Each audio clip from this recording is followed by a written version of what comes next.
Hello. आप लोग कैसे हो? आप सभी बीकॉम फिफ्थ सेमेस्टर स्टूडेंट्स, आप लोगों का एग्जाम है। तो एग्जामिनेशंस के लिए आप लोगों को एक quick quick super quick revision मैं लेके आया हूँ। सुपर क्विक रिवीजन का मतलब हुआ कि इसमें हम लोगों ने हर एक चैप्टर का रिवीजन करूंगा, और बहुत ही कम समय में, मतलब 15 मिनट में, 10 मिनट में, 20 मिनट में, चैप्टर के लेंथ के अनुसार हम लोग पूरे चैप्टर्स के कॉन्सेप्ट्स को समझेंगे। ऑब्वियसली इसमें हम सम्स कवर नहीं करेंगे, सम्स कवर नहीं कर सकते हम लोग, तो हम लोग यहाँ पे सिर्फ और सिर्फ चैप्टर्स को ही कवर करेंगे, चैप्टर्स के कॉन्सेप्ट्स को कवर करेंगे, जिससे आपका सारा का सारा क्वेश्चंस कवर हो जाएगा। हाँ, जाहिर सी बात है, दो तीन टॉपिक यदि छूटता भी है किसी चैप्टर्स का, तो मैं यहाँ पे मैं जो सीरीज दे रहा हूँ ना आपको, मैं आप देख पा रहे हो ये जो पीडीएफ मैं दिया हूँ, जैसे मान लो रिडम्पशन ऑफ डिवेंचर, अभी आप देख पा रहे हो यहाँ पे चैप्टर्स का कॉन्सेप्ट यहाँ पे लिखा हुआ है, और उसके एंड में दिया हुआ है वर्किंग शीट। मैं यहाँ पे इसलिए पेज छोड़ दिया हूँ, यदि आपको मन है तो आप इसको प्रिंट आउट निकाल के, आपको कुछ और चीज लिखना है तो आपको यहाँ पे आप लिख सकते हो। ठीक है। इससे आपको क्या बेनिफिट्स होगा? इससे आपको ये बेनिफिट्स होगा कि आपका सारा का सारा चैप्टर्स का जो जिस्ट है ना, वो एक जगह पे रहेगा, और रिवीजन करने में बहुत आसानी होगी। क्लास एकदम सामने, आपका एग्जाम एकदम सामने है, तो आप जरा सा भी रिस्क मत लेना। ठीक है। तो सुपर क्विक रिवीजन स्टार्ट कर रहे हैं हम लोग। पहला चैप्टर हम लोग पकड़े हैं रिडम्पशन ऑफ डिवेंचर, जो आपका 10 नंबर का श्योर शॉट एग्जाम में आएगा। कॉन्सेप्ट को बढ़िया तरीके से समझेंगे। कॉन्सेप्ट को जानने के बाद क्वेश्चंस तो ऐसे ही बन जाएगा मेरे दोस्त। तो कॉन्सेप्ट को बढ़िया तरीके से समझते हैं, आ जाओ। रिडम्पशन ऑफ डिवेंचर का मतलब होता है कि डिवेंचर्स को हम लोग रिडीम कर रहे हैं। रिडीम का मतलब होता है रीपे कर रहे हैं। जैसा कि तुमको पता है, डिवेंचर का मतलब होता है, डिवेंचर का मतलब होता है पब्लिक से लिए गए लोन को क्या बोलते हैं हम लोग शॉर्ट में? डिवेंचर। पब्लिक से लिए गए लोन को क्या बोलते हैं हम लोग? डिवेंचर। तो पब्लिक से लिए गए लोन को बोलते हैं डिवेंचर। तो पब्लिक से जब लोन लोगे तो पैसा आएगा, बट ये डिवेंचर जो है होता है, ये होता है लायबिलिटी। कल को जाके इसको पेमेंट करोगे ना, कल को जाके जब पेमेंट करोगे ना, तो इसी को बोलते हैं रिडम्पशन ऑफ डिवेंचर। और रिडम्पशन ऑफ डिवेंचर जब करोगे तो उस केसेस में आपका क्या होगा? डिवेंचर डिवेंचर लायबिलिटी था, आप उसको पेमेंट कर दोगे तो डिवेंचर क्या हो जाएगा? घट जाएगा। तो देखो, पहला एंट्री जो ड्यू का एंट्री पास करना पड़ता है रिडम्पशन का।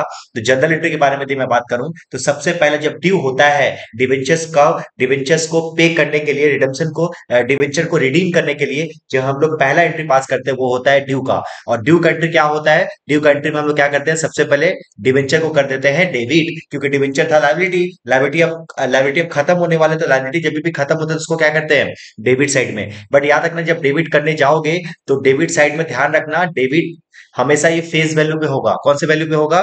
फेस वैल्यू पे होगा। और क्योंकि ये ड्यू कंट्री है, तो हम लोग डिवेंचर्स का पैसा किसको दे रहे हैं? डिवेंचर होल्डर्स को पेमेंट कर रहे हैं। ऑब्वियसली सर, तो पहला एंट्री होगा percentage debenture account debit to debenture holder. But यदि मान लीजिए आप ये रिडेम्पशन प्रीमियम पे कर रहे हैं, और नॉर्मल क्लासेस में बताया था कि प्रीमियम पे भी रिडीम हो सकता है, तो यदि आप प्रीमियम पे रिडीम कर रहे हैं तो उस केसेस में क्या होगा मेरे दोस्त? तो उस केसेस में आपको प्रीमियम को भी क्या करना पड़ेगा? डेबिट करना पड़ेगा। तो ये हो जाएगा तुम्हारा एंट्री पूरा कंप्लीट हो जाएगा। यदि प्रीमियम पे रिडीम करोगे तो percentage debenture account debit face value पे, premium on redemption account debit, और टू डिवेंचर होल्डर। ठीक है। पहला एंट्री था क्या? ये ड्यू का। दूसरा एंट्री क्या करोगे? रीपे का। रीपे का मतलब हुआ कि आप इसका पेमेंट कर रहे हो, मतलब पेमेंट करने का जो एंट्री होगा वो क्या होगा? ये डिवेंचर को मैंने पहले क्या किया था? पहले मैंने क्रेडिट किया था, अब इसको पेमेंट करूंगा तो ये रिसीवर हो जाएगा, तो मैं इसको कर दूंगा डेबिट, और बैंक हो जाएगा क्रेडिट। तो ये एंट्री समझ में आया क्या सर? Yes sir. तो रिडम्पशन ऑफ डिवेंचर का यदि नॉर्मल एंट्री पूछे तो ये दो एंट्री होता है, डिवेंचर का ड्यू का एंट्री और दूसरा पेमेंट करने का एंट्री। बट इस चैप्टर्स के रिगार्डिंग कई सारे रूल्स है जो हम लोगों को यहाँ पे पढ़ने हैं। रूल्स को हम लोग दो कैटेगरी में डिवाइड कर सकते हैं। कंपनीज एक्ट के हिसाब से लिस्टेड कंपनी को कुछ भी रिक्वायरमेंट नहीं है, डीआरआर डीआरआई कुछ भी नहीं बनाना। पर याद रखना, अनलिस्टेड कंपनीज को, कंपनीज एक्ट 2013 के हिसाब से अनलिस्टेड कंपनीज को क्या बनाना पड़ेगा? If you want to redeem your debenture, then you have to create what? DRR, जिसको बोलते हैं डिवेंचर रिडम्पशन रिजर्व। क्या बोलते बोलो? डिवेंचर रिडम्पशन रिजर्व, जिसका मैक्सिमम अमाउंट कितना है? 10%। कितना अमाउंट है maximum? 10%। 10% of face value of what?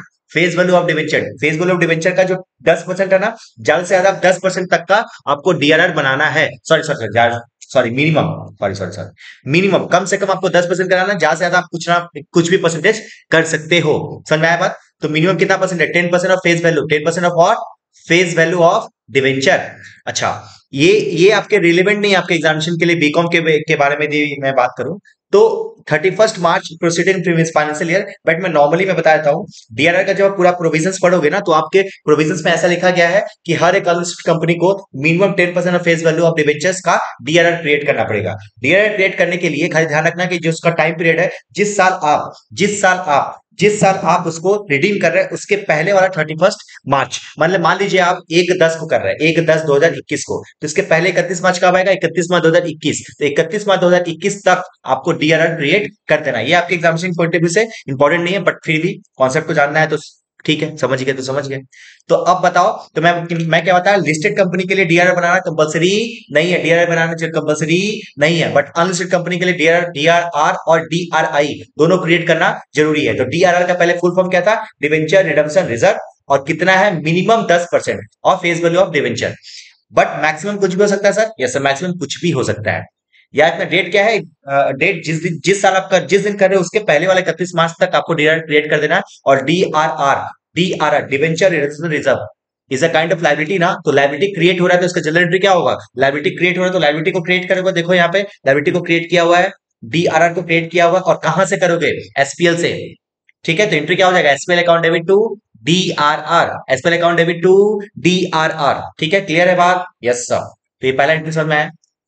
चलिए सेकंड एंट्री, सेकंड जो है, आपको जो डीआरआर क्रिएट करना है तो आपको डीआरआई भी इन्वेस्टमेंट करना है। डीआरआई का full form sir, debenture redemption investment.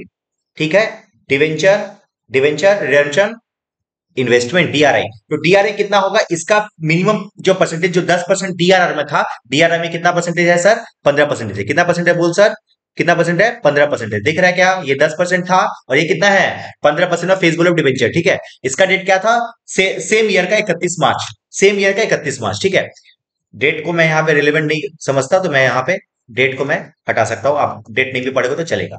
अब आते हैं इसका एंट्री क्या होता है, क्योंकि DRI is investment is asset, तो एंट्री होगा assets account debit to bank, पैसा जा रहा है आपके पॉकेट से। समझ में आ रहा है बात? तो ये हो गया, तो ये एंट्री हो गया, बस हो गया। अभी तक हम लोगों ने, मैंने क्या बताया? दो एंट्री रिडम्पशन का, पहला डिवेंचर, डिवेंचर का ड्यू का एंट्री, दूसरा पे करने का एंट्री। फिर मैं बताया कि अनलिस्टेड कंपनी को क्रिएट करना जरूरी है, क्या? दो चीज, डीआरआर और डीआरआई। डीआरआर को क्रिएट करने का एंट्री क्या होता है? यहाँ पे SPL account debit to DRR, और तुम्हारा ये डीआरआई का एंट्री क्या होता है? डीआरआई इज एसेट्स, तो इसलिए DRI account debit to bank. अब आते हैं कुछ स्पेशल और भी एडजस्टमेंट आ सकते हैं जो कुछ कुछ क्वेश्चंस में पूछे गए हैं। वो है अपना इंटरेस्ट ऑन डीआरआई। तुमसे बोलेगा इंटरेस्ट ऑन डीआरआई का एंट्री क्या होता है? तो इंटरेस्ट ऑन डीआरआई का एंट्री क्या होता है? अपने पास पैसा आ रहा है ना, तो पैसा को डेबिट करेंगे सर। यस सर, पैसा को डेबिट करेंगे। एक मिनट जी।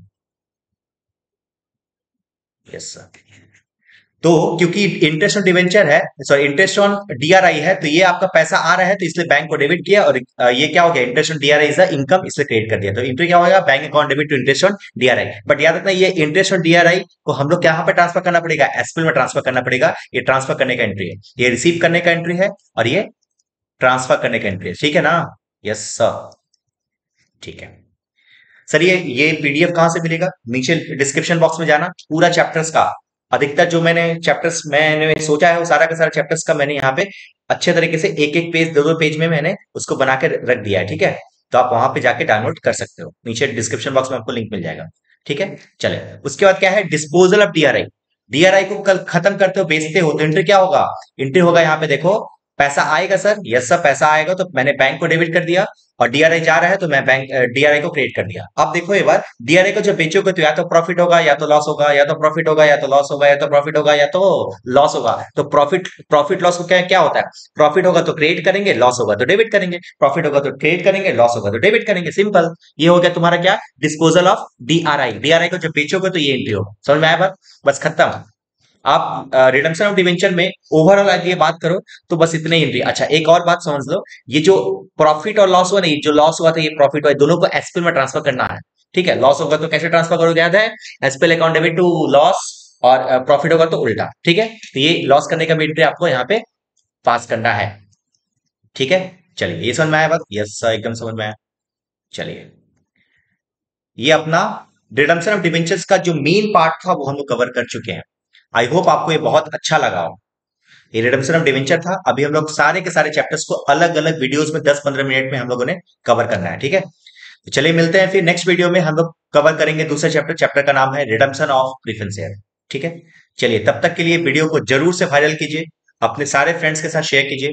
ये मैं आशा करता हूँ। मैं हम लोग बहुत मेहनत कर रहे हैं, आप भी बहुत घर पे मेहनत कर रहे होगे, मैं ये आशा करता हूँ। चलिए मिलते हैं फिर। Thank you. रिजल्ट अच्छा आना चाहिए। Thank you.